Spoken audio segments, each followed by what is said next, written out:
Pregnant ladies and little kids better get the hell out of the way because I am running. I'm like Forrest Gump, dude. I am running. So the Titanic was the biggest ship on the ocean, but that didn't mean it was unsinkable. I want you each to use ombudsman in a sentence next week. I got one for you. My name is Kevin, the official ombudsman of the Just Let's Play podcast. You like apples?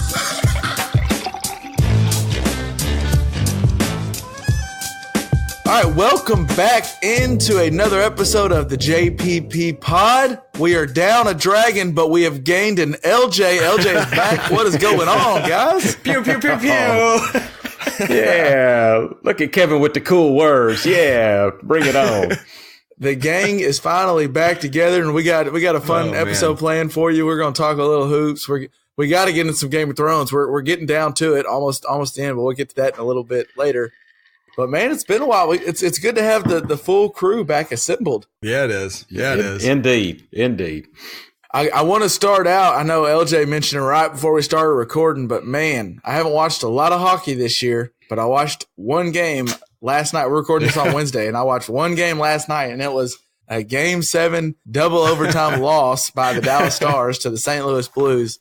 So, John Payne, if you're looking for somebody to blame, it's Kevin for watching. Man, wasn't there a thing called like Camp Lottahockey on one of the teen movies, Camp Lottahockey? They were that or something. Am I like no idea what you're really out in left field? I'm really out in left field. Okay. Is this some like 70s movie or? There need to be, yeah, it's like a 70s movie. I think there needs to be a Camp Lottahockey. I think I like that. So yeah. Well, I can't say much on the Camp Lottahockey, but I can't say much on hockey in general. I usually need people to educate me on hockey, but I was watching that game, and there's 15 people on the ice per team, right?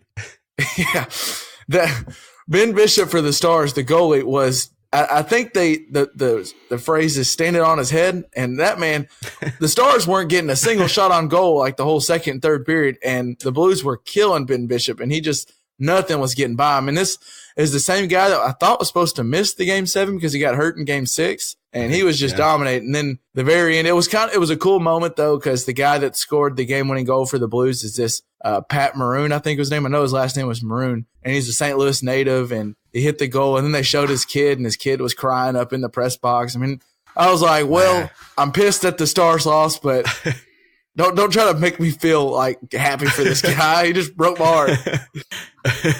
But the other playoffs the one I've been watching more of, and I know me and Pops have done some talking about it, and that is the NBA playoffs. And for the most part, aside from Kyrie Irving and the weird-ass Celtics just not showing up for any game other than Game 1. But one, yeah. Yeah, round 2 has been exactly what we've hoped for. And let's just start off in what me and you have talked about as kind of the finals preview, maybe. And that is the Rockets-Warriors. I will throw a disclaimer out. We're recording this on Wednesday night, as I said. So Game 5 will be tonight. We'll probably learn a lot about that series. But, Dad, it's tied up 2-2, going back to Oakland. Yep. What's your thoughts? What are you thinking? Well, Steph and Clay better show up. The Splash Brothers have been struggling, and KD. That's putting it nicely. That's putting it nicely. As a matter of fact, what did I look at? He's like KD or Steph Curry when he's wide open during the regular season shoots 52.5% from 3-point land. That sounds good. Against the Rockets, he's 28.6% when he's wide open. Wide open is described as nobody within 6 feet of you. So he has been struggling. I don't know if it's his, what did he dislocate his left finger or something? I think that's his non-shooting hand, or is it the Rockets defense? But I mean, what happened to Clay? I mean, Clay can't hit a damn thing. Clay's been a no-show. He's gone 5 for 16, 6 for 16, 8 for 18, 5. And this is a guy that's normally a really efficient shooter. I mean, he plays within the offense and he's a very efficient player. Not like you said, Dad, both of them have not been very efficient whatsoever. I mean, if it wasn't for KD, which arguably may be the best player in the NBA right now, I think it's probably between him and Kawhi, especially with LeBron out right now. But KD has been keeping him in the games. He has been incredible. But Steph and Clay better show up tonight, and I think they will in Oakland at home. I think this is a huge game, one of the biggest games of the whole season, because who wins tonight will go a long way in who decides that series. And as you kind of alluded to, that may be the champ. The winner of this series has got to be the favorite, but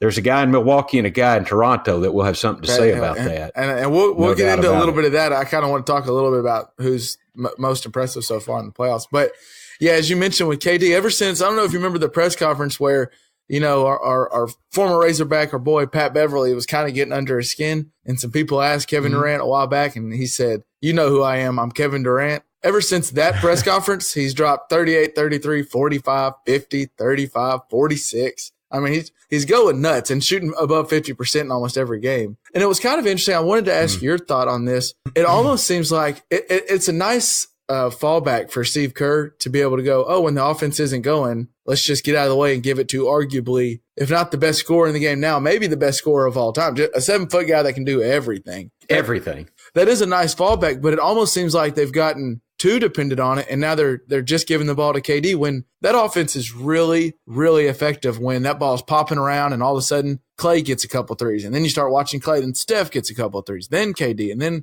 Draymond's wide open cut, and then Iguodala, and it almost seems like KD's taking up too many shots, which is weird. It just that something doesn't look right with the Warriors. I don't know what exactly it is, but it just looks off. Well, I think the team runs better when it runs through Steph. I think that Steph, you know, you see KD bringing the ball up, the offense starts and runs through him.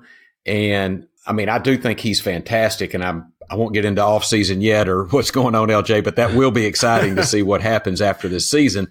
But I think the offense will be better if it's running through Steph and Clay, and if KD scores 50 points tonight, I don't think that's a great thing. They might win, but they need Steph and Clay to show up big time. And Draymond. And Draymond said in the press conference, they know what's wrong. They know how to fix it. And, you know, I kind of believe them. They've been here before. They got, I think, one of the very best coaches in the NBA. So I can't wait to watch this game tonight. Yeah, if I'm a bet man, I'm still betting on the Warriors because I just think they got a crazy good loaded lineup. But I did find it interesting before we move off this series. Something that may be slowing down Steph, and it's kind of goes back to what the Cavs did back when the Cavs came back from 3-1, and that's just making a pointed effort to make Steph really work on defense. And that's because Steph doesn't guard the best perimeter player. They're not going to plan to have him guard Harden, but they'll set a pick and try to get Steph to switch. And the Warriors do a really good job of trying not to let Steph get stuck on any of those guys. But even when he doesn't get stuck, he's like sprinting back to his man and really moving around. And it just takes a guy that shoots, especially how deep he shoots, 40-foot jumpers. Right. Those legs start getting a little tired, and all of a sudden these games are every other night. It might start affecting things. And yeah, I think it's a good point. You need your legs to shoot from way deep, and I think they're getting into his legs a little bit. That's a very good point. So pivoting over to an Eastern Conference matchup where you kind of alluded to this when we talked a little Kevin Durant. But the Sixers Raptors have Kawhi Leonard, who is just going bonkers. And it looked like the Sixers had that series kind of wrapped up. And now all of a sudden we're going back to what are we going back to Philadelphia for a game 6, and it's Raptors 3-2. Yeah. Yeah. What do you think we make a game 7 there? What do you think about that series? Well, I mean, it's all rest on Embiid. And Embiid, what is he got? Is he sick? He's kind of pissing me off a little bit. Well, and then last night, and Barkley, I don't know, got onto his ass because he was sitting there looking at the stat sheet when they're down by like 30. Yeah. And I guess what else can you do? Maybe, but still, I don't know. Embiid's got to play huge for those guys to have a chance. I mean, they still got Butler, Ben Simmons. I don't know what's wrong with him. He's been a no-show. I think he's lost all his confidence.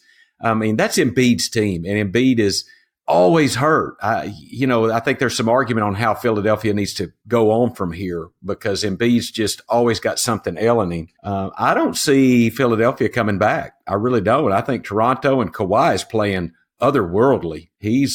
I think Toronto's going to win that series. Yeah, it was interesting to me. So on Embiid, and I was getting ready to after I think it was game 2 where he just went nuts and had like 30, 15, and 5 blocks. And he was the first guy to do that, or he's one of 3 guys to ever put up 30, 15, and 5 blocks. It's him, I think, Hakeem Olajuwon and Wilt Chamberlain. Pretty good class.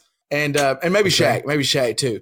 And there's a guy at Denver that probably will soon. We'll talk about him in a minute. Well, I was just thinking, and so at that point I was going, I think Embiid has the opportunity to be the most dominant player. And we've talked about the game's going small and all this stuff, but if you have a guy like Embiid who is just overpowering and also can do it all, he can make teams that go small just you can't do it because you can't stop him. But then we get they called it gastral something. Basically, he was in the bathroom a lot. I won't get into details.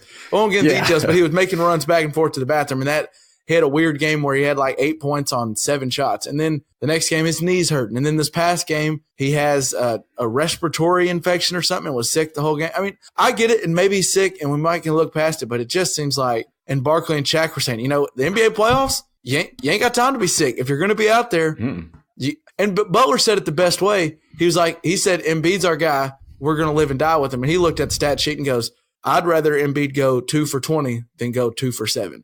I want to lose going down with him. I don't want to lose with him not. And if he's not going to play, then Brett Brown, take him out. Don't play him. Let's get him healthy.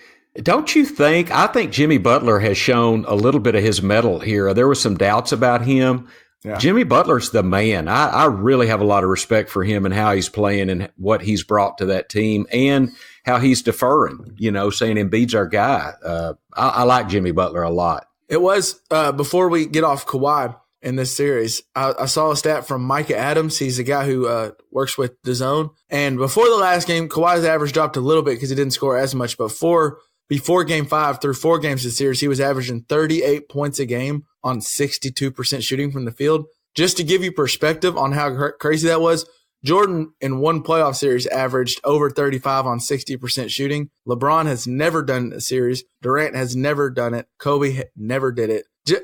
Kawhi is on a pace where it's only Jordan that can be even compared to what and Jordan did it for 6 championships. So we're not getting too carried away. But Kawhi's making it. We talked about last week how with LeBron out, maybe the throne is up for best player in the NBA, and Kevin Durant's doing it in Oakland. Kawhi's doing his thing up in Toronto, and it's interesting to see where we go from here. And then that gets us to a guy in Milwaukee. We mentioned this last week. People were he had one bad game. People were like forgetting all about him. That guy's still a freak, and now they're up 3-1. Boston's on they're playing now for Game 5. They're reeling, yeah. And I don't know. It looks like Kyrie Irving's halfway out the door. I don't have much on that series. Do you have any thoughts on it? Or, we probably can move past funny. It. No, I'd move past it because I haven't been able to watch it much. Just it hadn't worked out for me.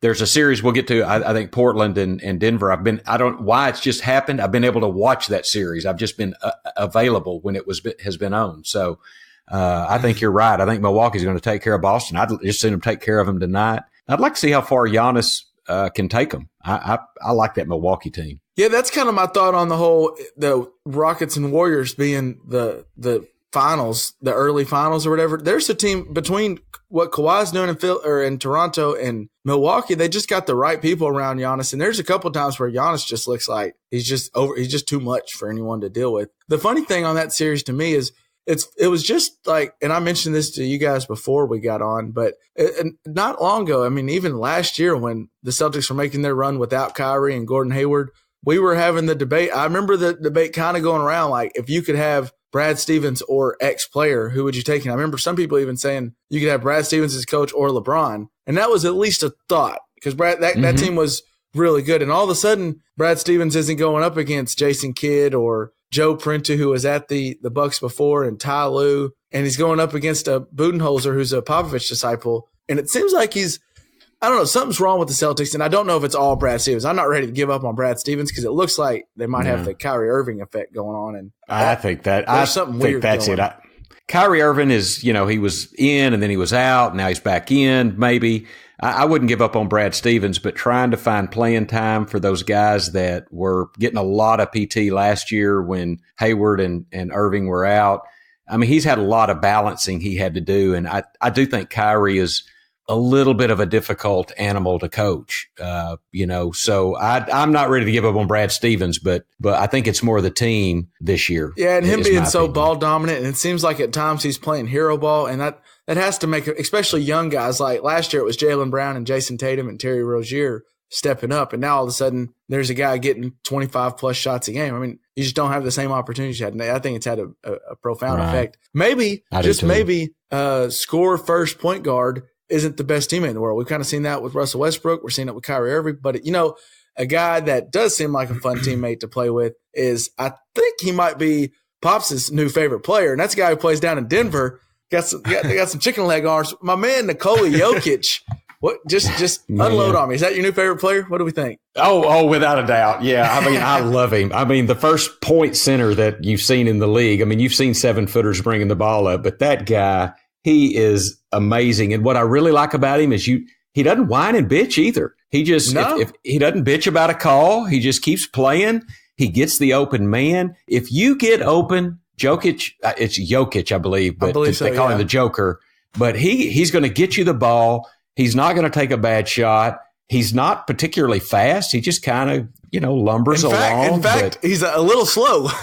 I mean, in fact, he is a little slow. So I looked, he's 7 foot, 249 pounds. And by the way, I don't want to, Millsap's been playing huge for them. Yeah. And wasn't he at Atlanta when they had those big runs a couple of years ago? Yeah, back when actually Budenholzer, who's the coach at the Bucks now, was their head coach. Budenholzer was there, yeah. So I think, and then the Jamal Murray. I mean, Jamal Murray has really been showing out in this series. I like Denver, and I think those are two very evenly matched teams. Those games have been, with the exception of last night, which I fell asleep because Denver was up by about 20 at 11:45 at night. I just went ahead and crashed. But those are exciting games to watch, and I've really enjoyed that series. It is funny. I don't know if I sent y'all this, but have you seen the passport picture going around from 14-year-old Jokic? He kind of looks like he looks a little like you, Kevin, back in the day. Yeah, I was about to say he kind of resembles maybe a 14-year-old Kevin. Our lives seem to have taken a little bit of a different trajectory from 14 on. If I'd have hit the growth spurt, maybe things would be different. But it is funny. A little stat about Jokic. In his second year, he had 6 triple doubles, which was fourth. The only other players that had 6 triple doubles in their second year. Let me just give you these names: Westbrook, Harden, LeBron James. That's a pretty short. That's a good list to be on. Man, I'm super impressed with him. He's just 24 years old too. He's got should have a lot of tread on the tires, but they're carrying a heavy load. Yeah, that's for sure. Well, and you mentioned it with Jamal Murray, and he has some up and down games, but lately they've been up. And the way him and Jokic play that 2-man game, really just the way they give Jokic so many touches, and he can, like you said, he can get 30, he can get 40, or he can have like a 15, 15, and 15 game. Like it just seems like he makes the perfect basketball play every time. And it's been fun to watch. He's a fun player to watch. The one thing about Jokic, I think high definition television has been great for everybody. One person it doesn't do any favors for is my man Jokic. He ends up with, like, I don't know what it is. He ends up with scratches all over. Watch a game. By the third quarter, he ends up with these like red scratches all over his white arms that kind of have a little bit of extra blubber on them. And then his lip, I swear it always looks like his lip's a little busted after every game. I don't know, but the dude puts up numbers. And if I were playing as a teammate, that would be the teammate I would love to have, because he's just going to get you the ball if you're open. I agree. I mean, you take all these players, and certainly I love KD, I love Kawhi, but I mean, Jokic has really come out in these playoffs, and he's a guy that I think a lot of people would love to play with. Yeah. Because he can score, he can rebound, he can pass. And Denver sounds a lot like LeBron, but he's 7 foot. So. I thought you were about to say. Sounds a lot like myself. Yeah. No. Well, yeah. Sounds a lot like a Lifford down at the Y. I know. There's a ton of guys on their roster, like other than Murray and Jokic, who are just long, athletic. I mean, whether it's that Torrey Craig or I forget some of the guys' names. Gary Harris. Harris has been hitting some big shots. Lockdown defender with him, and then they got the kid from Florida State. I mean, there's just a bunch of guys that come in and they all can make an impact. They're a good all-around team, and I think, and we haven't even talked about Portland. Portland hasn't been as good. Dame hasn't been as effective, and that could change.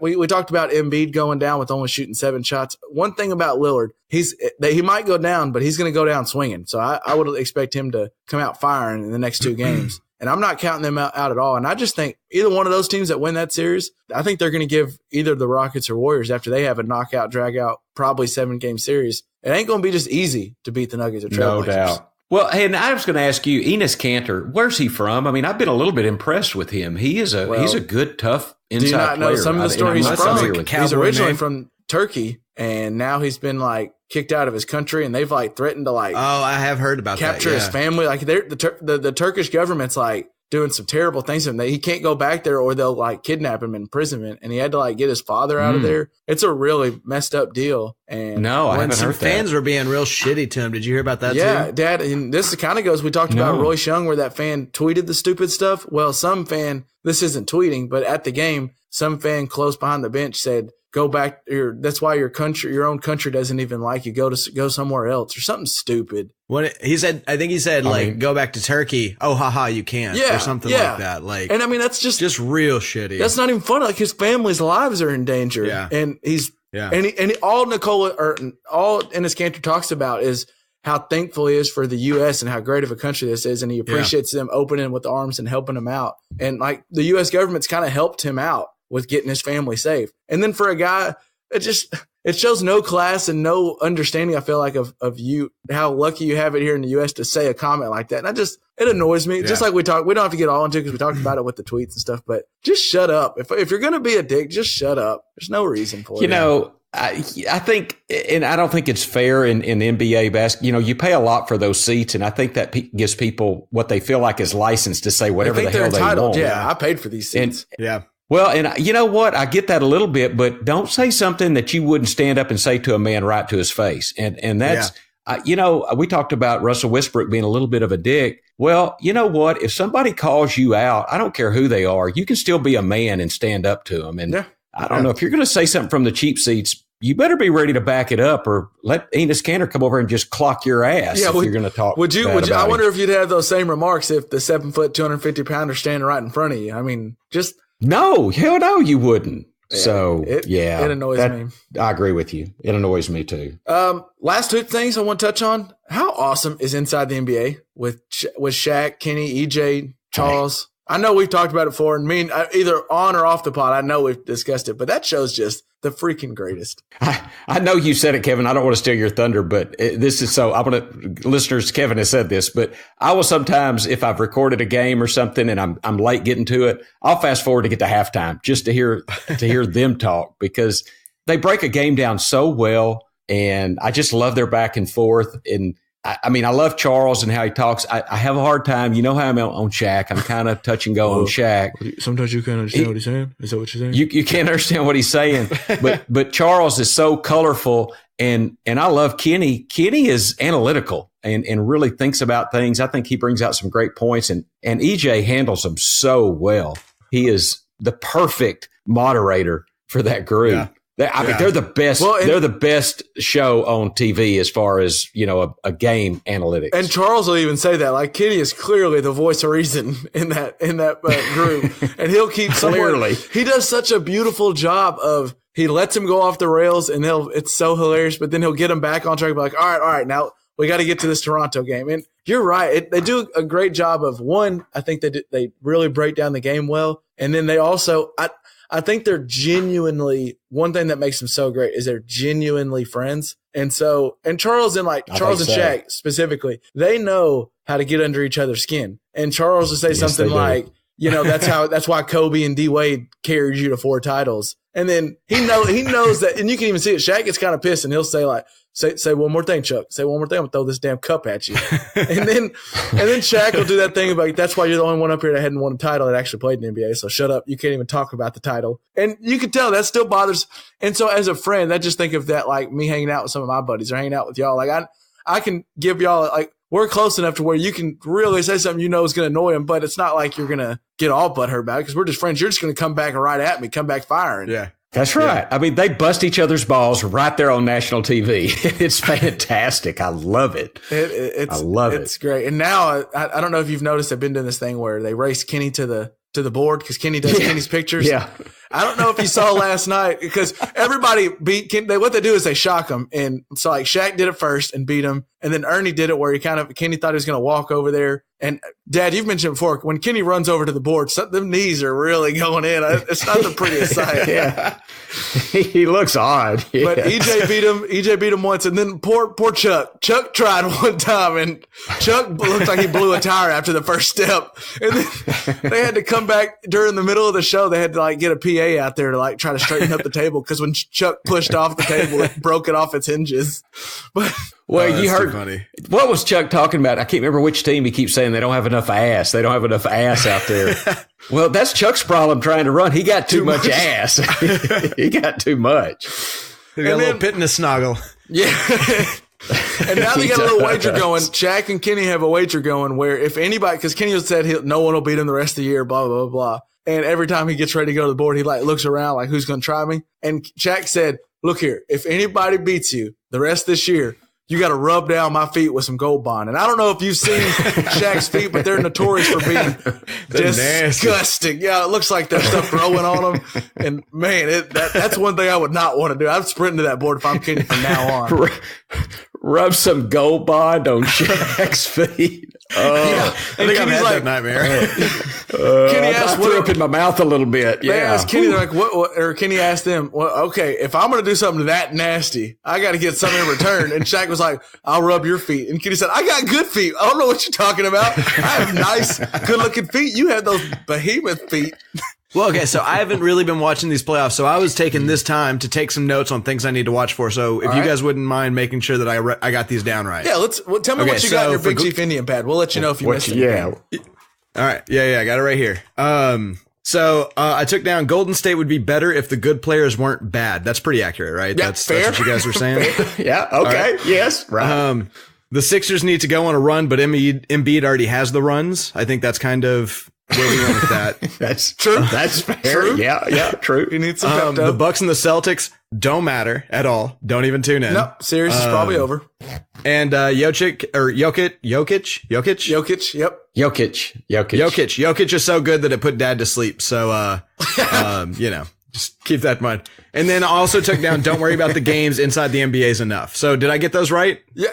Am I prepared to watch the rest of this playoffs? Yeah. All right. I'll tell you what, cool. I don't care what they say about you. You take some damn good notes. I mean, that's spot on. We could have just saved the last 20 minutes and we talked before and you could just share your notes and we'd have been fine. We'd have been good to go. Yeah. You know what? I might just cut this out and just add my notes in at the end. And then it'll be a 15-minute episode. LJ's summary. The last 10 minutes.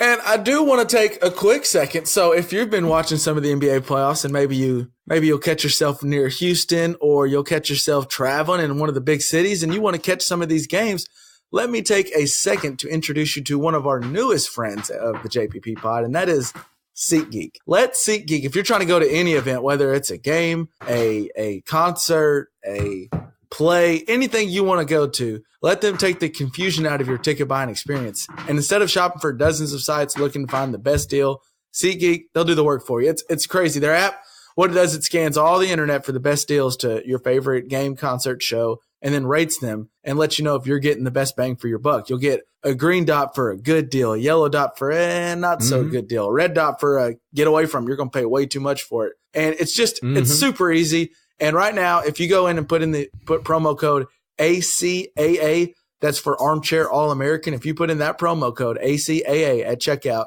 you can receive $20 off your first purchase. So that's 2 free beers depending on the stadium you go to. Maybe one free beer. Yeah. And that's a hell of a deal. I don't know about y'all, but I hate confusion. There's a lot of confusion in ticket buying. If they're taking the confusion out of ticket buying, I'm all in. Yeah, that's a hell of a pain in the ass. Yes. Well, and that's the thing is you never know. Like a seat looks good, and you're like, okay, this. I mean, $80 for this seat, is it good? And the dots are so easy as you're scanning over the seats. The dots just tell you like, yep, good. And if it's red, don't even look at it because it's just. There's going to be a cheaper one out there that you're not seeing. So you guys know that Bears-Niners game I went to a couple years back? Yeah. The snow game, right? Well, so it was that awful snow game that nobody wanted to go to. Well, I bought my tickets on SeatGeek and every ticket was like $6 and they were still red. That was not, so they warned me that was not a seat I wanted to take. And I didn't listen, but you can't say they didn't warn you. So if you're going out there to get a ticket to any event, and like we mentioned the last spot, I think me and Pops mentioned to it. If you're wanting to go watch some stand up or a Hamilton, a show of Hamilton, or you want to go to a concert, whatever you want to do. SeatGeek's got you. It's not just sporting events. Or you need to catch a nap, you go to a Nuggets game. Yeah, because Jokic is just so good and they are up by 30, so you can take your little nap. Yeah. There you go. You just put in the go to SeatGeek.com, put in the promo code ACAA, and let us here at the JPP and SeatGeek take the confusion out of the ticket buying, and also put a little extra cash in your pocket. Life's an event. Full disclaimer though, we're not doing a lot to take care of the confusion. We're not helping much with the confusion issue. No, if anything, we might add to the confusion in a lot of things. I just want to let the listeners at home know that we're not taking too much, a little bit of credit, but not too much credit away from SeatGeek on this. Yeah. A little bit. SeatGeek's taking the confusion out. We're just giving you $20 for some drinks. We're just trying to help you out. There we go. trying to. That's a pretty good deal. Yeah. That's a hell of a deal. Yeah. Yeah. All right. I don't know if you guys have heard about this. I don't know if you haven't. I don't know how you missed it. But speaking of, a sports gambler is making a name for himself. The Jeopardy guy. Have you heard about this guy? I know a little bit about it. Yeah. He's doing pretty well. Yeah, he's into sports gambling pretty good. Yeah. I didn't know that. Yeah. Well, I don't know a lot about Jeopardy as it is, but James Holzhauer has now won nearly $1.7 million, is on a 22-game winning streak. And I've watched like one episode where he was winning so much, his answer was like, "Who is Happy Birthday Grandma?" So I think he's pretty damn good. The dude is just dominating. And I did a little more reading on just one. Do you guys do any watch Jeopardy at all? 22-game winning streak sounds kind of nuts. It's been a while. Stupid. Yeah. That's stupid. But that's nuts. No doubt. Yeah. I watched a little bit during Ken Jennings' heyday. Well, yeah, I have him written down. I don't know Kim Jennings, but I just wrote down a note that was like, if you're wondering, that $1.69 million that James has won, the Jeopardy guy, the new Jeopardy guy has won. That's second in total. They call him Jeopardy James, by the way. Jeopardy James. Okay, I like that's got a better ring to it than that. Jeopardy James. Like a little Western title. Yeah. That's his 1.7 million is second in total winnings, only to, as LJ said, the Jeopardy legend, Ken Jennings, who won just over $2.5 million, but he did it in 74 total wins. My man Jeopardy James. I did see. So Ken Jennings came out. He came out when I think right when he crossed the $1 million threshold. Ken Jennings was like, "Well, I would have done it faster if I wasn't so conservative. I was trying to be nice to the Jeopardy people, the prize determiners, so they didn't go broke, giving me money." So he called him out a little bit, saying he needs to be a little bit more frugal. Well, and that's what he's going to sit there and win all their money. That's what's kind of interesting. And I was reading about. And it's kind of his way to Jeopardy. And as me and Dad mentioned, he was a sports gambler for a while. And he said he was able to make a living off of it, but he couldn't deal with the ups and downs of being a sports gambler. Because as you can imagine, gambling, some games are up and some games, when you're wrong, it sucks. And he was like, he couldn't even watch sporting events without always being nervous, and just the ups and downs and emotional toll it took on him, kind of hurt his family life. So he kind of got away from that. And then he's always been a big statistical guy. And then he got into Jeopardy, and he tried out, I think up to, I saw like 10 times on the practice thing for a tryout, not the actual tryouts, but just practicing. And he knew he had it down, but then he wanted to try to figure out, I think the dude's a little bit OCD or something, a little nuts, but he wanted to figure out the best way to win Jeopardy. Because he said the knowledge is one thing, but everyone there is smart because they all passed the test to get on to Jeopardy. So all these people are smart. And he wanted to figure out how to work the buzzer. And I was reading about how he practiced the buzzer. And it was like he tied up, made like a practice buzzer at home, and just practiced over and over again. He practiced, what if I hold my hands this way? And if I hold my hands down? And where's the most, he timed. That's awesome. The quickness of how he's pressing the buzzer. So it's kind of like we've talked about it before with the Rockets in the NBA, where the guys got real analytical. This dude's like that, where he's almost like a money ball or something, where he just tries the most efficient way of pressing a buzzer, and clearly it's working. And he said the buzzer is more important than the knowledge. And then as a gambler, he said he seeks out the big payoffs, because like here, most people are kind of afraid to go reach out for the double Jeopardies and bet a lot of money on one thing. But he's like, this is nothing compared to when I was doing sports gambling. That was, I felt like I was going to die every time I lost. These are not as big of numbers, and it's the smart way. And that's why he's winning $1.69 million in 22 games over 74, like Ken Jennings said, because he's seeking out the big money. And it's just nuts what he's doing. The deal on the buzzer, right, was if you hit it too early, you get a penalty, right? So he was practicing so that he knew it's not at the end of Alex Trebek's question. There's like, there's something to it. And he got that timing down perfectly with practice so that he could hit the buzzer right every time. It was pretty cool. Yeah, because he was doing all this. I didn't read the whole story. Yeah, go ahead, El. That reminds me of when I was watching Jeopardy a lot more, that there was like, I can't remember who said it, but there was like a little bit of a saying where like, to be the difference between an okay and a good Jeopardy player is knowing things, but the difference between a good and a great Jeopardy player is buzzer timing. And yeah, I mean, he's proven that right. So, well, I mean, it's obvious, but I've never thought about it. But yeah, everyone there's smart and really good at, I mean, they pass some contest to get there. So he's trying to, what's the one thing I can use to my advantage other than my brain? And then he was like, oh, the buzzer. And that makes total sense. Let's get the buzzer down, because then you get more chances to answer more questions. And right. Now he does hold the top 12 spots in the show's highest single game winnings. So he's doing pretty well for himself. Jesus.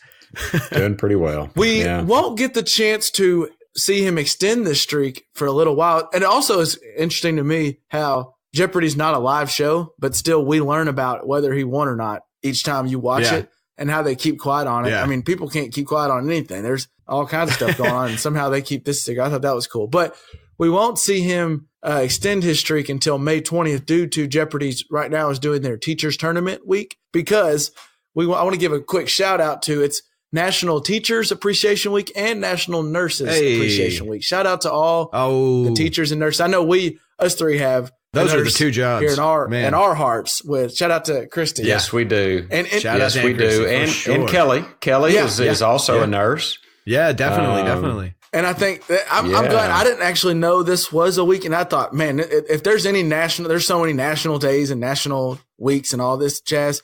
This is one. Teachers and nurses do not get the credit they deserve. Those people work way too hard, don't get paid enough. And they do a lot of the dirty work that we need in this world. So shout out to every teacher and nurse out there. So I'm going to put you guys on the spot. So we talked about nurses, teachers. Can you name a teacher in your past that has really meant something? Just one name, one teacher that has really made a difference in your life. I mean, I can certainly do that. All right, let me hear yours, though. First one that came to mind is Chuck Zach. Let's see. I mean, I had Miss Logan. Kindergarten, but she was something else. Wow, Miss Logan, you're bringing that out of the back. I remember Miss Logan; she was cool. As soon as you said Miss McCoy was a baller. She taught my times tables. Teachers are important, man. Did you say she was a baller? She was a baller. Yeah, taught me about times tables. Well, that's a baller move. It's interesting you brought up Miss Logan, because I mean, shoot, Mr. Logan back in the day was awesome. Yeah. And Clarence. I remember Clarence. And then I was going to say maybe Miss. It's crazy. It's funny you asked that, and instantly, me and LJ had like a bunch of names come to your mind, and you start wanting to shout out because teachers just awesome. I know one I had, and I feel like everyone has like a high school English teacher that ended up being really cool. And we had my senior year, Miss Campbell, teaching English and literature at Pleasant Grove. Man, shout out to Miss Campbell. She was cool. I didn't. Fair enough. I used to hate, and Miss Menifee, it was actually both English teachers, and I used to hate when a teacher would make us have to read a book for class. It's like your homework's like read a chapter. But she got me, I fell in love with, I read The Giver in her class and The Hobbit and a bunch of different books. And teachers are just freaking awesome. Dad, let me ask you, let's go back in the time machine. What teacher you got? Well, so the guy's name, and there's a lot of people that would agree with me, is Randy Finley. And I mean, Randy Finley, Mr. Finley was a guy that he was not, how we had to memorize tables and all that stuff. He was a history teacher, but memorization was not his thing. Use your brain, think. And he would, all his class was about is why people did the things they did. What were they thinking? And critical thinking was, which I think is where we're getting to more as a society, because I don't think we're asked to memorize this stuff as much because we got calculators and the internet and all that. And I think we're getting more to critical thinking. And I think Randy Finley, shout out to Mr. Finley. I need to send him a Facebook message, tell him to listen, because he was the best teacher I had, bar none. Fantastic teacher, and made a very big difference in my life. That's fantastic, because that's also like the entertainment around us also indicates too that history matters so much more if you care about what people, like if you know what people were doing things for. Hamilton is the driest, most boring history in the world until we start talking about why all this stuff happened. And Game of Thrones, I mean, after you've watched Game of Thrones, go read about the War of the Roses. And that's all going to be so much more interesting to you than it would have been before you've seen it, because it's all based on the War of the Roses. And Yeah, I mean, I think, that's a really interesting thing to bring up, is that history is really interesting when you care about why things happen. Well, and that now that made me think about when you said history, there's a couple of college teachers I didn't mention, but I wanted to shout out. There was Dr. Waggy, who history-wise really opened my eyes to some cool history stuff, and he was just a cool teacher. The way he explained things and made everything work, he made it fun. And then there was Dr. Morton, who taught some film classes. And interesting thing with Dr. Morton was one of those. I don't know if he'll ever hear this, but I hated him that first year because I was doing bad in the class. But that's because he actually, my freshman year, held us to a high standard and was like, he knew what you could do and wouldn't let you get by. Because some teachers will let you get by. You can get by with just get the homework done, get something submitted, and you can get a B. And he was just like, you're going to earn this B. I'm just not going to give you a B for showing up every day. And by the time I left Texas A&M Texarkana, he really helped me as a student and as a person. And he was a really good teacher. And just shout out all the teachers and all the nurses. Yep. Y'all do all the teachers and all the nurses. Y'all do some work that you may not get credit for all the time, but they put an impact on people's lives all the time on a daily basis. And I'm glad they get a week to get some appreciation. Cool. We here at JPP love you guys. Thank you for all you do. We love all the teachers and all the nurses out there. Thank you. Mm-hmm. Yep.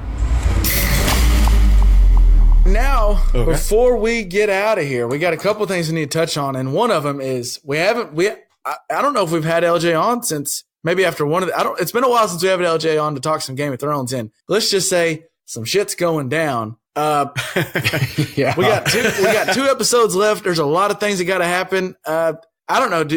Where do y'all want to start? Do y'all want to start with the beginning of where? I don't know where you want to start. I'll just toss it over to you, Pops. Just tell me where you want to start. Well, I guess I want to start here because this is what I'm thinking of. But are we worried about Dany's state of mind a little bit? I was a little concerned with her telling Jon Snow to keep the secret.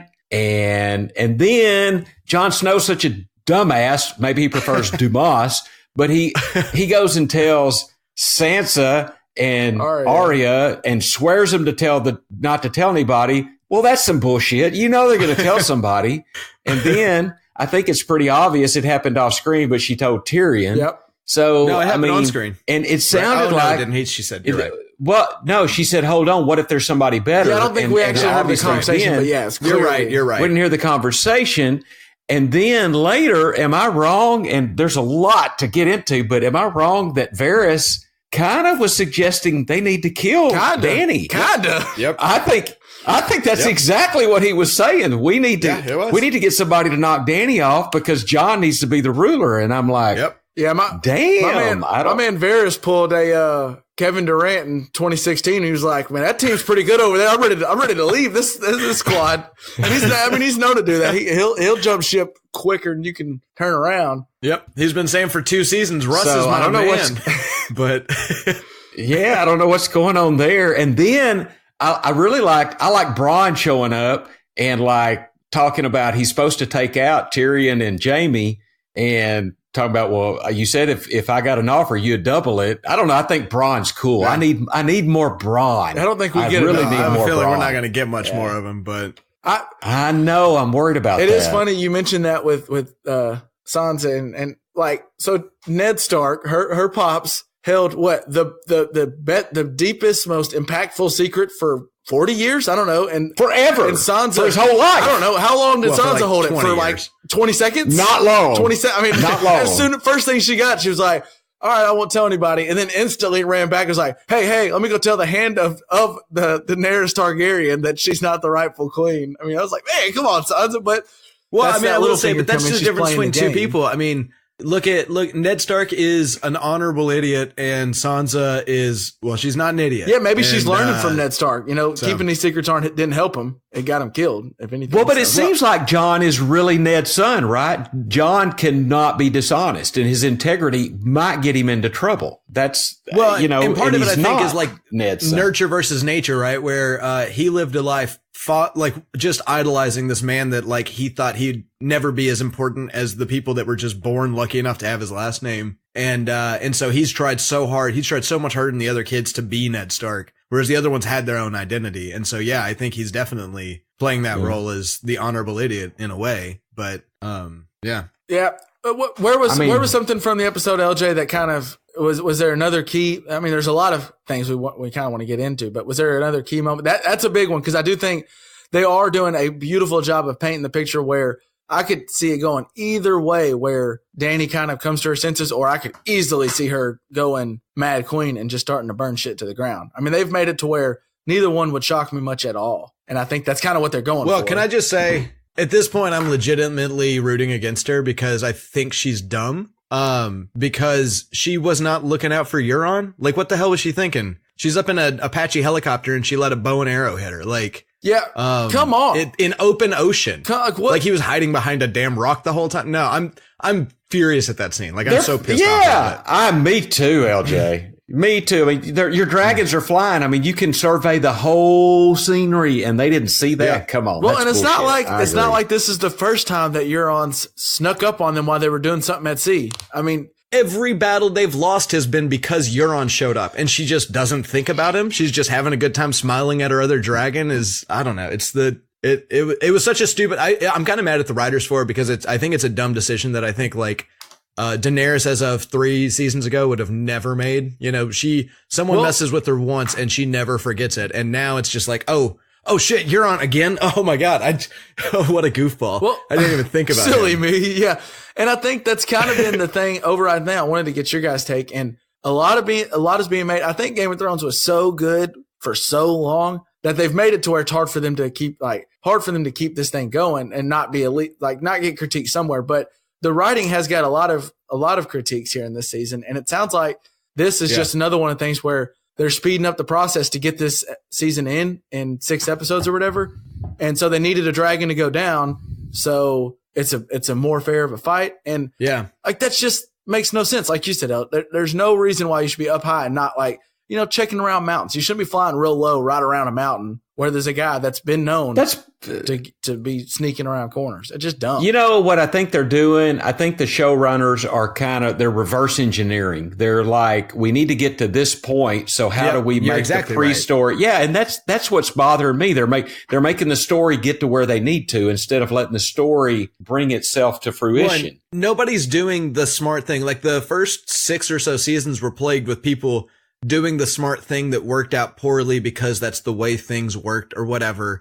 Like people were always acting in their own best interest. A lot like I listened to something and they were comparing it to Breaking Bad, where it was like every decision Walter White made sense and was from his perspective the right decision that always just ended up digging him in deeper and deeper. And that's the first 6 seasons of Game of Thrones. Whereas these last 2 seasons have kind of exactly like you're saying, they have an ending in mind and they're just trying to, whatever way possible, make it happen. And I think there's a reason that George R. R. Martin has taken 10 years to write these books, and that these guys, as soon as they get ahead of the books, things just start happening to the characters instead of because of the characters a lot. So, and it bums me out. When a dragon goes down, that should be like a monumental moment in the series. Like that's a big deal. And like, kind of like maybe a moment where the Red Wedding was. And the reason the Red Wedding was so great is because that thing was built up. Like that took a full season to get making. Like Tywin Lannister was writing letters back and forth. Yeah. And there was stuff going on. And I think early in the series, they would take the time to really let these play out. And that's why when the Red Wedding happened, you're just like sitting there, like we've talked about before, jaw on the floor. Just like, what? And now they're speeding things up so quick. Right. They need some dragons to go out. So what are we going to do? All right, let's make this terrible plan to go get a white. All right, we need another dragon to go through. Let's just fly right above the water and get And then shot. How does Euron pop up and get Missandei too? Like out of that entire ship of people that were swimming in the ocean, he picked up one person and it was the advisor to the queen. Like it doesn't make sense a lot. Like, and he also had to go through like 6 ships to go get those people, unless she was on a rescue boat that just swam towards him for some reason. Like, I don't know. I don't understand how a lot of these things. And I want to add something there. So something that really, I'm not a Ciri fan, but Tyrion talks to Kyber, Cersei? right? Cersei. And he doesn't. Yeah. Cersei. Yeah. No, Cersei. Siri. He's thinking of iPhone. I don't know what I think you called her Siri, like on the iPhone. Yeah. I'm sorry, Cersei. But he's talking to Kyber and he doesn't get the answer he wants. So he walks up within. Did you hear Siri on my watch just talked? After we said her name. Are you kidding? Are you kidding me? I don't know if LJ's going to take that out or what, but Siri just said, sorry, what was that bad boy in? Okay, I'm sorry, Dad. You were saying Cersei and Qyburn. Okay. Seriously. So Tyrion and Qyburn are talking, right? And Tyrion doesn't get the answer he wants, so he walks up completely within archery range to talk to Cersei. If you can take a dragon out there, I think you can take that a short man. Well, I was about to say those missiles went all the way to thing. Essos when they shot at the dragon. Jesus Christ. Here's what's unbelievable to me. Cersei, so Dany and Grey Worm and a few of the Unsullied and Tyrion are there. And a dragon. And a dragon. And they walk up. There's no way she doesn't take out Tyrion right now. Take Tyrion out right now. And she shoots those big, whatever those huge weapons are. I can't remember what they call them. The scorpions. Shoot them into the Unsullied. What's there? Take Dany out. Take Tyrion out. Dany hit that was Tyrion. Unbelievable. War's over. Why would she not do that? The war's over. Right. There's no way she lets Tyrion walk back from that. There is just no way. I was kind of with you on that. I mean, and that's the thing. If anybody, we can probably say Cersei may be playing the Game of Thrones the best, and that's because she's the best player. She doesn't have a heart, and she'll do whatever it takes. She'll blow up the church. She'll do anything, and then all of a sudden, now with 3 episodes left, she's going to have some honor and go, oh, this is where we talk and we have a truce and I won't do anything to you. Yeah. When your dragon is right there on the ground and I got like 8 scorpion missiles I can shoot over in that direction. But no, I'm going to be cordial here before I take off her head. No, that's bullshit. She takes them all out right there, or at least shows tries, over. Or at least tries. Yeah. That was asinine. I will say, another little fun thing about that, though, is Tyrion dropped that, like, your baby thing. And I think if you guys are like me at all, we were waiting for Euron to have a reaction to that moment. I think Euron's a dummy. How does he know? Well, so here's what I found, though, is I found somebody did the math of how fast those scorpions shoot. And it turns out the one that he was shooting surely would have broken it shoots at 8 times the speed of the sound barrier. So that dude was instantly deafened by a sonic boom if those things work under normal human physics. So he just didn't even hear any of it is what happened. Well, that's because he should have, as soon as Tyrion said that, he should be like, whoa, wait a minute. I'm the only one you've told about this baby. How does he know you have a baby? No one should know my kid's there. Well, I think the other thing is he doesn't care. If he gets to claim that this baby is his, that works as well for him anyway. It doesn't even matter. I thought that could be the way. When I first heard it, I was thinking, oh, this is how Euron and the Golden Fleet turn on Cersei. He realizes that he's getting played by Cersei maybe, or whatever it is, or the Golden Compass, whatever they're called. But well, hey, I got one other thing I got to bring up. So Gendry, bless his heart, he gets that must one have been little a hell piece of a night. nookie. That must have been a hell of a night. That must have been. Oh my God! Would you practice a little resistance? I mean, good Lord, he bends the knee, asks her to marry him. Whatever, Gendry, be cool, dude. I mean, Jesus, that was. Yeah, we thought you thought the dragon got shot down hard. Gendry got shot down the hardest last Gendry episode. got shot down. I don't know though. Did you see Gendry? I cried along with, or not Gendry? Did you see Tormund? I cried along with Tormund. Oh yeah. So. I do want to. So you're getting. Tormund got cock blocked big time. He did. You're getting into it, and now I wanted to make sure we talked about this, and that was the meal party thing after the episode, and I love that all the different drinking, and it was funny. Yeah. To me, I wrote down a few notes. That right there, that little party drunk fest was exactly like a college party I've had before. I mean, it was the same thing. You got Dany and Jon, who no one for sure knows why, but it's like they're the couple. They're the couple that's been together that everyone knows together, but for whatever reason, there's something going on. I don't know why they're mad, but they're clearly not happy. One of them's not. And then you got Tormund. He's your buddy. He can't help it. He always drinks too much, ends up getting a little sloppy. He's a rugby player. He's a college rugby player. That's what he is. You know, he's going to go try to get that girl that everyone knows he likes, but he's going to be too drunk and he's going to say something stupid like, who shit in my pants or whatever he said. Who shit in my pants? Which that was a great line. Great line. But you just know when the party starts, as soon as you see turn on. You see Tormund show up, you're like, oh, my man's already getting there. He's already getting there. Yeah, when you say who shit in my pants, you're not getting any that night. That's not happening. Spilling beer everywhere. He was spilling beer all over, or wine everywhere. And then you got Brienne and Jaime. They're the couple. Everyone knows you guys have been Googling all night. Y'all are getting together. Just quit all this BS and get together. And then there's Tyrion. Tyrion's the social drinker. He's the guy.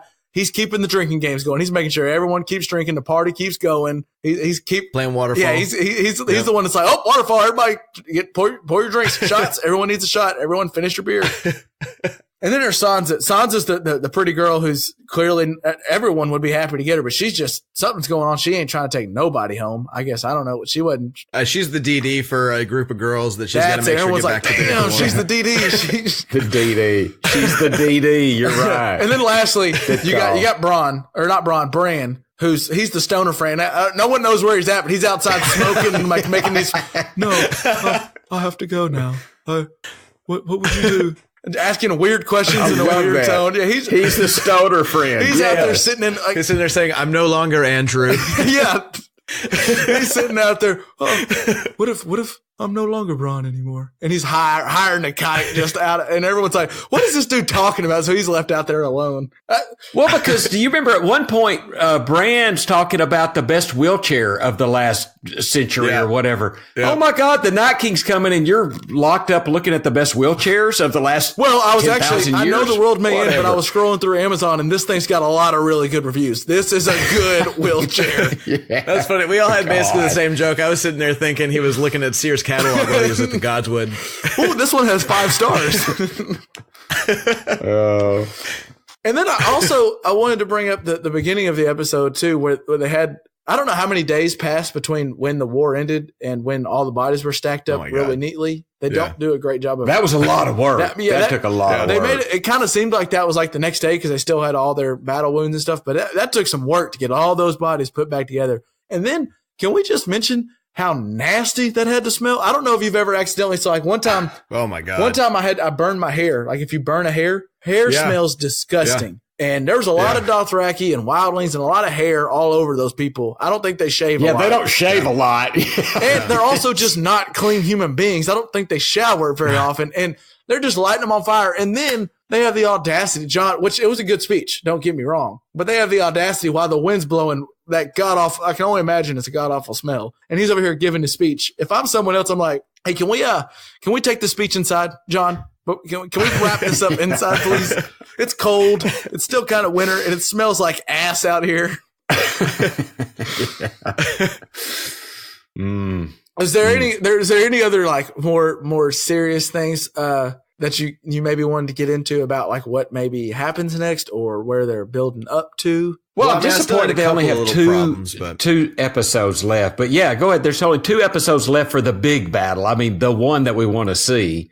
I think it probably happens this next episode, and then they wrap it up with whatever happens after the big battle. But LJ, what were you going to say? That's been the implication. What you got, LJ? Yeah, what you got? Well, first off, you guys hadn't even brought up. I've heard it and seen it everywhere on the internet over the past couple of days, but you guys didn't bring up the Starbucks cup at the Winterfell party. What the hell?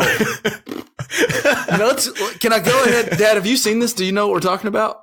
I've seen it on like is that for real? Was that real. in the show? I didn't catch it in the show. It was right there in front of Danny. Yeah. Yeah, it is legit in there. And so you want to hear what instantly I went to? Was that Conspiracy Kevin? He creeped up, and that was not an accident. There's no way that got through all the different editing bullshit and all that stuff. No way that's an accident. They make sure there's someone, and LJ, you would know this better than anyone probably, but there's someone's job is to make sure there's continuity in every scene. It'd be one thing. It'd be one thing if they had all of a sudden Tormund maybe instead of having his badass little horn cup that you can't set down, so no wonder he's always drunk, and he had like the wrong cup in his hand. I would get that happens. Or maybe Danny has a different wig on or something a little different. But to have a Starbucks cup sitting on the table in front of, there's no way that bad boy gets in there. Now, okay, so Kevin, I will say that because one of the reasons that it's hard for me to laugh too much at this is because I know somebody just lost their job. Yeah, I can only imagine how hot someone was when they were like, you got to be effing kidding me. Who left that? The first, because this person probably realized it while they were watching whoever's job it was. They were like, oh shit, the Starbucks cup. And then they were just hoping. But the first time it popped up on Twitter, they knew that they were waiting for a phone call as soon as, a producer saw it. But that does happen. I mean, because it's, yes. You're suggesting that was an accident? There's no way that. Absolutely was an accident. Starbucks paid huge money. Even if it was that continuity guy, they paid her a huge sum to just leave that cup. Because this is huge for Starbucks. No way that gets through. LJ, Yes, that had to have been planned. Oh my God. Guys, you have to go. Okay, first off, let's talk about Kevin. You've edited this podcast for the last 2 episodes. Do you think it's possible that you could miss something while you're editing this podcast? Yeah, 100% easy. Yeah. So it could get through the editor if there was one Starbucks cup in an hour and a half of footage. But here's the thing. While they're watching everything else going on. And they probably had like 20 hours worth of footage that they were sorting through. Second off, this kind of continuity errors, they happen. I mean, go check IMDb for, the goofs in every movie. And there are tons of them. Like every good movie has still got problems with continuity all throughout. Some makeup artist came to touch up her makeup, brought their coffee along, and then when everybody got kicked off the set, they started filming and just didn't notice it until it was too late. Well, I guarantee you I understand how it could possibly be an accident on that one person, but not only do they watch like the edit, then they watch it again, and then they make another little edit and watch it again, and then the director's probably. I just think there's so many people. How does that get by everybody? I don't think. Well, I'm sorry, LJ. I know you know more about this than me, but I cannot believe that's conspiracy. That's on purpose. Did you notice it when you watched it? No, I did not. No. I mean, do you think that it's impossible that maybe even 100 people watched it and didn't notice it? Maybe. I mean, because if Twitter would have never said it, I would have never noticed it. Probably. You do have a point there. I would have never seen it. I could have watched that episode probably 3 more times and probably not caught it. You're right. And I know when you're editing something like that, especially editors, directors, they're looking back at this. They're not looking for the continuity errors because they paid somebody to do it and that person messed up. But they're looking at so many other things. They're looking at the lighting. They're looking at whether or not Daenerys twitched her nose the right way. And your focus gets so divided into the things you want. I mean, Hannah just directed Little Mermaid, right?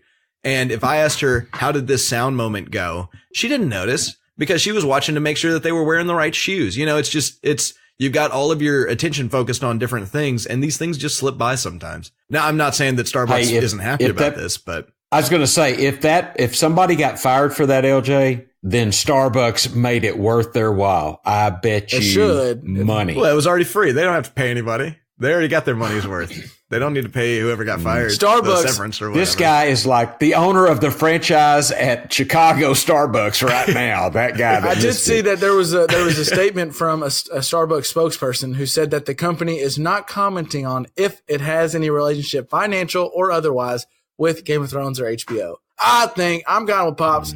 Someone had some financial reason to leave that cup there. Nah. Yeah, I'm with Conspiracy Kevin on this one, LJ. That doesn't feel good, does it? Yeah, I'm with him.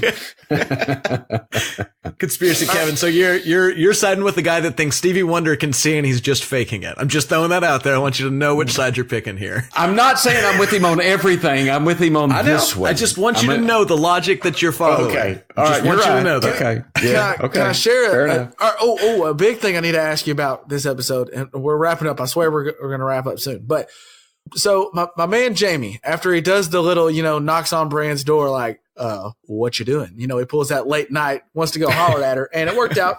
But then after one night, he realizes I still love my sister or something, and leaves her, breaks her heart. What I feel like we got there's some ambiguity of whether, I don't know if I'm even saying that word right, but I think there's ambiguity. There's some new word. I like it. I'm not going to try it again. Ambiguity. Okay. I think there's some ambiguity on what is he going back because he feels like he needs to protect Cersei, or is he going back to kill Cersei? Do you guys have a thought? What are we thinking? El, it sounded like you had something.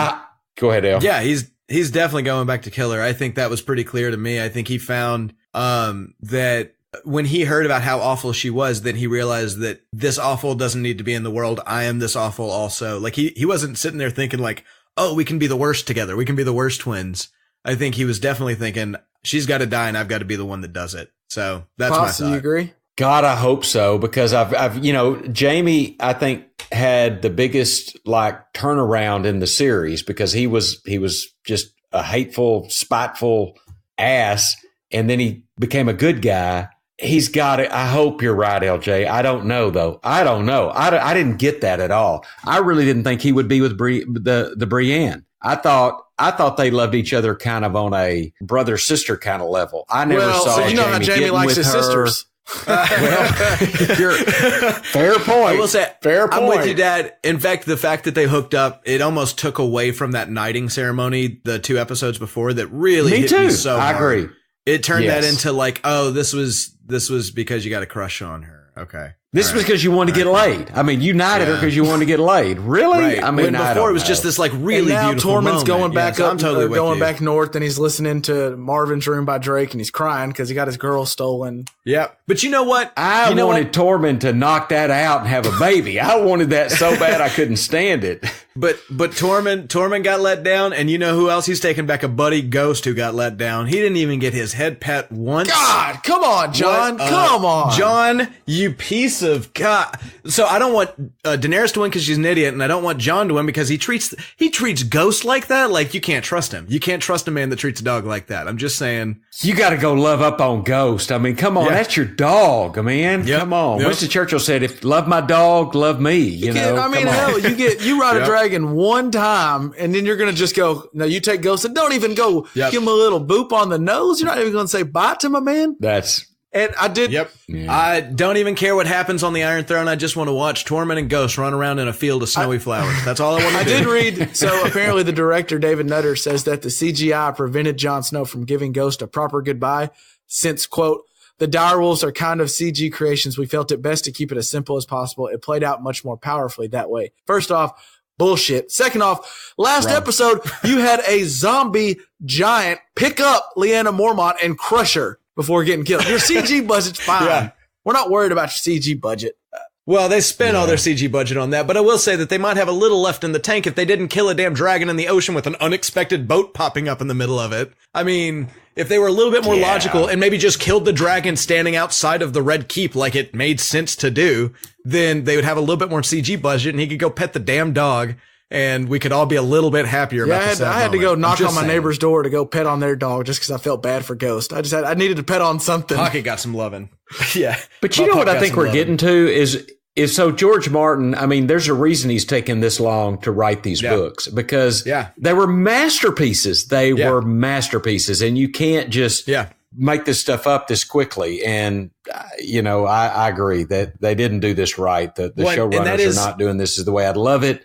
Yep, you're dead on because I think like George R.R. Martin, what his entire job was to have 1,000 smart people in his brain and then figure out how the dominoes fell and then put the dominoes back up, have 1,000 smart people in his brain and then watch how the dominoes fall. And it's just like you said earlier, Dan and DB are sitting there looking at where he said a domino was going to fall and trying to figure out how to get there from there. And it's just not as good as when they had the material. I wanted to agree. I mentioned the Cersei Jaime and what is Jaime doing. I kind of do. I've come around. At first, I thought he was going because he loves Jaime, but I think I'm with LJ where maybe he realized Cersei is this evil and I'm this evil, and maybe he is this evil. He can't be happy and a good person without getting that evil part out of his life, and he knows maybe he's the only one that can get close enough to her to kill her, and so maybe that's what he's going for. And I kind of hope this is a theory, and I just hope this is true. I don't know if this is right, but how poetic would it be if we, and I think LJ's right, we don't see Bronn for a while. I don't know if we'll get much more, but they love to kind of surprise us the same way they did like the Arya killing the Night King where she was off the screen forever and then she popped back up. What if Jaime somehow is doing some behind the scenes work with Bronn and Cersei dies from Joffrey's little crossbow from Bronn? That I think that would be poetic and maybe be a way to wrap it up. And I think that would be cool. And do you guys think, if y'all had to bet this episode, does Cersei live or die this episode on Sunday? In this next episode? Boy, that's a tough one. I would guess, I'm going to guess that she dies. I'm going to guess she dies because surely they're going to try to have good over Trump evil. And Cersei is obviously evil. So that's the way I'm going. I don't feel strong about it. I wouldn't put a lot of money on it, but that's where I'll go if you put a gun to my head. Well, I'm going to pick the opposite, and I'm going to echo the words of Ramsay Bolton. If you think this story has a happy ending, you haven't been paying attention. I think they will definitely let Cersei live through this next episode. I don't know if she ends up winning the throne or whatever, but I don't think this gets tied up neatly. You want me to share an interesting nugget with you? Sure. So if Cersei were to die on Sunday, it would be on Mother's Day, a poetic way for HBO to take her out. Interesting. Interestingly enough, or Misa. Mallory Rubin. She's a writer and podcaster for The Ringer, and she kind of threw it out. She didn't know if this was true or not, but she kind of was like, I think maybe. And so I looked back. Did you guys know that Tywin Lannister passed away on the final episode of season 4, The Children? That was also June 15th, 2014. Father's Day is when he passed away. Wow. I don't know if that's just a coinky-dink or if Game of Thrones is really up to date with their dates and everything, but that would be something if Cersei goes on Mother's Day and Tywin goes on Father's Day. That would be wild. You know, okay, but I'm just saying, the person who's been called mother by thousands and thousands of people, and her moniker is the Mother of Dragons. I mean, I think that might mean Daenerys, if that holds true. Daenerys, who's known as Misa, which is the Valyrian word for mother, might be the one that goes. True.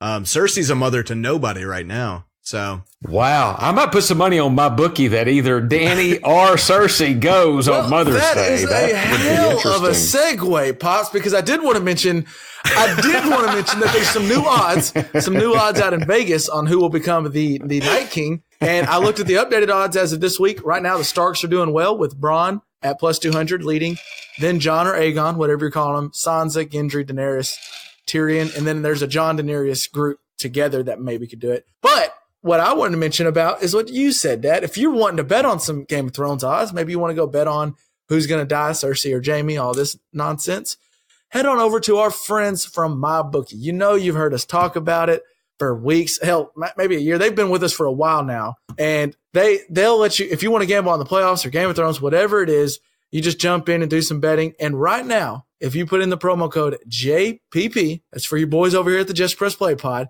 If you put in the promo code JPP when creating your account, you can claim a 50% bonus. So if you're laying down $100 to get the deposit, now you got $50 extra to play. So you can, like, if you're like me and Pops and kind of think, this might be Cersei's, might be her last day on TV, then maybe head on over to MyBookie.ag, put in the promo code JPP. You play, you win, you get paid. There we go. Well, so if I'm sitting here feeling like Jeopardy James, how much money can I put in to get as much out of it? Well, I think you might need to worry about what's in your how much money's to your name, because I mean, you can put a lot down. 12. I think you can. You can put it all in. Put it all in, LJ. I just you might check with your financial advisor before you do that. Right, Hannah. Yeah. LJ's all in on $12. All right, I think that about wraps us up this week. Did you guys have anything else y'all wanted to throw out or get in before we? By the way, Dad, I did want to mention, thank God that Magic Johnson stepped down from the Lakers because he wanted to tweet more, because we're just the tweets we get from Magic Johnson are just great. Apparently, he just realized that Giannis Antetokounmpo is really good at basketball. I guess he doesn't watch. Yeah, I mean, his tweets are awful. He tweets every day, and it's like, oh man, LJ's taking some more notes. Yeah, if you ever need to catch up on a game, just go check out Irvin Magic Johnson's Twitter feed, because he quit the Lakers job to go get back to Twitter, and his tweets are awful. I mean, they tell you nothing. I don't know if he watched a single basketball game while he was working for the Lakers. I don't know what he was doing, but it is something else. So that's hilarious, bro. That's really funny. All right. Well, that'll wrap up another episode of the JPP Pod. By the way, if you want to reach out to us, you can reach out to us on Twitter or Facebook. We're Just Press Play Pod on Facebook. And then you can reach out to us on our website at justpressplaypod.com. Leave us a comment. Let us know what if we said something wrong, if we said something good. And then make sure, if you're not already, you might as well be subscribed to the JPP Pod. Hit us up on Apple or Spotify, wherever you get it. Hit the subscribe. Hey, Cersei, subscribe to Just Press Play. Yeah. You got to get in there, subscribe to us. Let us know how you're feeling. Rate and review us if you wouldn't mind. It really does help. We appreciate it. And I think that'll do it for me. Y'all want to give them a peace out? Peace. Peace out. Peace out.